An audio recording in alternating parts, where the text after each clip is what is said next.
Welcome to our channel. Today we how to update REC solar monitoring to optimize EV charging load, detailed guide step by step clearly.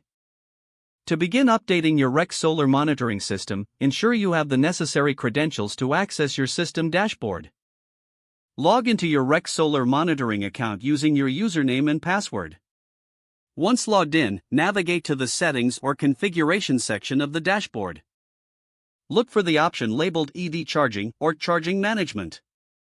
Before proceeding, verify that your solar system is functioning correctly. Check the current energy output and consumption data displayed on the dashboard. This information will help you determine how much solar energy is available for EV charging. Next, locate the option to adjust or configure EV charging settings. Choose the time of use rates if your electricity provider offers them. Setting a preferred charging window can maximize solar energy utilization. If the system allows for it, set a priority for solar energy over grid energy for charging your EV. Adjust the charge levels to match your expected consumption patterns. Ensure that any set limits or preferences for charging are saved properly. After making adjustments, check the real-time data to confirm the updates are reflected in the system. It's important to monitor the system during the initial charging cycles to ensure optimized performance.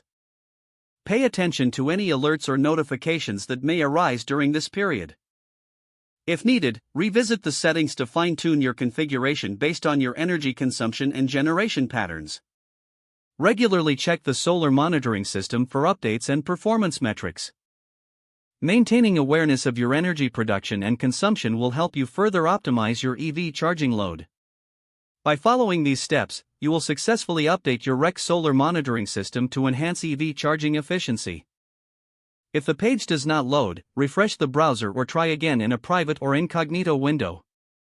Make sure you are using the correct email address, then retype it carefully to avoid small typos. If your password is not accepted, use the reset option and create a new strong password you can remember. Check your spam folder for verification or security emails, then complete any requested confirmation steps. Enable two-factor authentication if available to improve account security and reduce unauthorized access risk. After signing in, review your profile details so your contact information and settings are accurate and current.